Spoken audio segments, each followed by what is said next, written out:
बिस्मिल्लाहिर्रहमानिर्रहीम। दोस्तों, आज की वीडियो का उन्वान है मोती मस्जिद।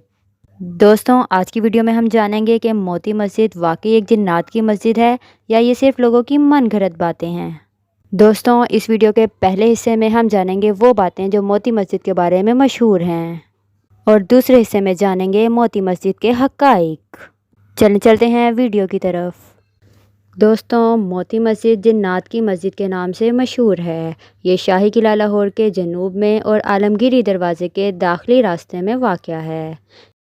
इस मस्जिद के बारे में अखबारात, रिसालों और किताबों में मुख्तलिफ़ ज़ावियों से लिखा गया है कि इस मस्जिद में जिन्नात का बसेरा है। इमाम साहिब इस मस्जिद को मगरिब से पहले खाली करवाने की पूरी ज़िम्मेदारी रखते हैं। इलाका मकीन भी इशारा करते हैं कि इस मस्जिद में कोई और मखलूक भी मौजूद है। मज़ीद ये कि लोगों का ख्याल है कि जिन्नात इस मस्जिद को अपनी इबादत की जगह के तौर पर इस्तेमाल करते हैं और इंसानों की मौजूदगी को कबूल नहीं करते। और असर की नमाज के बाद यानी सूरज ग़रूब होने से पहले पहले इसको खाली करवा दिया जाता है। दोस्तों, मस्जिद के दाएं तरफ 3 कमरे हैं। यहाँ आने वाले लोगों के मुताबिक अगर 2 नफिल यहाँ अदा किए जाएँ और अपनी ज़रूरत को अल्लाह से मांगा जाए तो वो ज़रूरत यकीनन पूरी हो जाती है। लोग दीवारों पर लिखकर और ख़तूत लिखकर जिन्नात से दुआएं करवाते हैं कि वो अल्लाह के हुज़ूर उनकी दुआएं करें।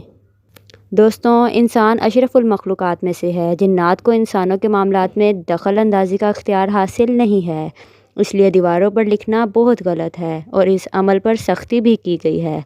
लेकिन फिर भी लोग ख़ास तौर पर ख़वातीन ऐसा करने से बाज नहीं आती। दोस्तों, मैं आपको मज़ीद बताती चलूँ कि यह मस्जिद 250 साल तक खाली रही है और उसके बाद इसे फिर से दोबारा आबाद किया गया है। लिहाजा इमाम साहिब के मुताबिक यही वजह है कि इसको आबाद करने की वजह से दुआएं कबूल होती हैं, ना कि जिन्नात की बदौलत। चलें दोस्तों, बात करते हैं जिन्नात की मौजूदगी के बारे में।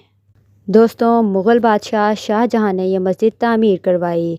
यहाँ कई वलियों, उलमाए कराम और नेक लोगों ने इबादत की है, चिल्ले काटे हैं और अल्लाह के नज़दीक हुए हैं, अल्लाह का कर्ब हासिल किया है। लोगों के मुताबिक इबादत गाहों में इंसान के रूप में जिन्नात भी आते हैं। मोती मस्जिद में एक अल्लाह के नामवर वली ने इबादत गुजारी की और फिर उसको मंदिर बना दिया गया और फिर दोबारा मस्जिद के रूप में उभर कर ये मस्जिद सामने आई।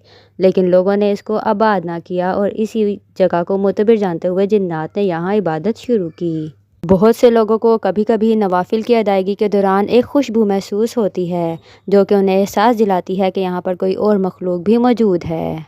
लोगों के मुताबिक एक अजनबी अनजान आदमी को यहाँ तिलावत करते हुए देखा गया है और पल भर में गायब होते हुए भी देखा गया है।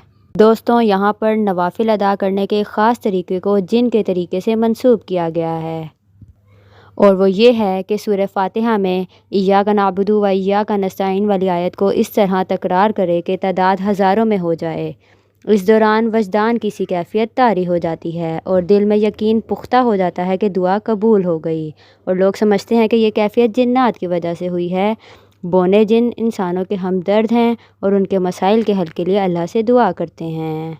दोस्तों, बहुत से लोग जब मोती मस्जिद जाते हैं तो वो सबसे पहले अस्सलामु अलैकुम या असहाबुल अहजार कहते हैं और दरवाज़े पर दस्तक की तरह अपने पाँव को ज़मीन पर 3 बार मारते हैं। वो ये अमल इसलिए करते हैं कि जिन्नात उनकी आमद से आगाह हो जाएं और आपको रास्ता दें।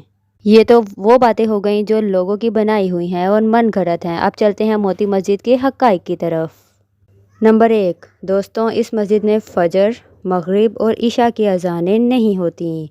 इसकी वजह ये नहीं है कि ये औक़ात जिन्नात की इबादत के होते हैं, बल्कि ये सब लोगों की मन घड़त बातें हैं। दोस्तों, मैं आपको इसकी वजह बताती चलूँ कि यहाँ पर फ़जर, मगरिब और इशा की अज़ान इसलिए नहीं होती क्योंकि ये मस्जिद एक सरकारी तहवील में है। 8 बजे दफ्तर खुलते हैं और 4-5 बजे बंद हो जाते हैं। यहाँ पर अज़ान ना होने की वजह यही है कि ये एक सरकारी इदारे के अंदर है।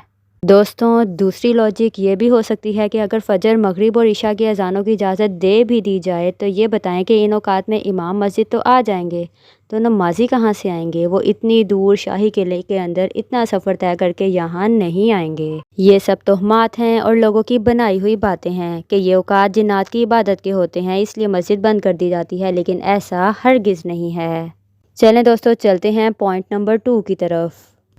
دوستوں موتی مسجد میں ایک کمرہ موجود ہے جس میں لوگ اپنی عرضیاں، اپنی پرچیاں، خطوط اور پیسے اس میں ڈال جاتے ہیں کہ جنات اس عرضی کو پڑھیں گے اور اللہ سے ان کے لیے دعا کریں گے، جو کہ ایک من گھڑت کہانی ہے۔ دوستوں موتی مسجد میں کھدائی کے دوران ایک توشہ خانہ دریافت کیا گیا۔ یہ رنجیت سنگھ کے دور کا تھا اور وہ اس میں خزانہ جمع کیا کرتا تھا۔ یہ بات تاریخ ہمیں بتاتی ہے، لیکن آج کل لوگوں نے اس توشہ خانہ کو عرضیوں، خطوط اور پیسے ڈالنے کے طور پر استعمال کرنا شروع کر دیا اور یہ ماننا شروع کر دیا کہ جنات ان عرضیوں کو پڑھتے ہیں اور ان کے لیے دعائیں کرتے ہیں۔ چلتے ہیں پوائنٹ نمبر 3 کی طرف۔ دوستوں سوال یہ پیدا ہوتا ہے کہ سینکڑوں ایکڑوں میں مساجد تعمیر کرنے والے بادشاہوں نے کچھ کنال پر ایک چھوٹی سی مسجد کیوں تعمیر کی؟ دوستوں اس کی حقیقت یہ ہے کہ وہ خواجہ سرا جو جودھا بھائی جو کہ اورنگزیب عالمگیر کی والدہ تھیں کے خدمتگار تھے، اور یہ خواجہ سرا مسلمان تھے۔ ان خواجہ سراؤں کو عبادت کرنے کے لیے یہ مسجد بنا کر دی گئی تھی، اور ان خواجہ سراؤں کے کمرے بھی موتی مسجد کی دیوار کے ساتھ ہی موجود ہیں، لیکن اب ان کے کمروں کو حکومت کی طرف سے دکانیں بنا دیا گیا ہے جہاں اینٹیک چیزیں اور مغلیہ دور کی چیزیں بیچی جاتی ہیں، جبکہ انہی خواجہ سراؤں کے کمروں کے ساتھ انہی کے لیے ایک وضو خانہ بنایا گیا تھا جہاں خواجہ سرا وضو کر کے ساتھ مسجد میں نماز ادا کرتے تھے۔ امید کرتی ہوں کہ میری ویڈیو سے آپ کی غلط فہمیاں اور ابہام جو اس مسجد کے بارے میں ہیں وہ دور ہو گئے ہوں گے۔ اگر آپ کو میری ویڈیو اچھی لگی ہے تو پلیز میرے چینل کو سبسکرائب کریں، اس ویڈیو کو لائک کریں اور زیادہ سے زیادہ شیئر کریں۔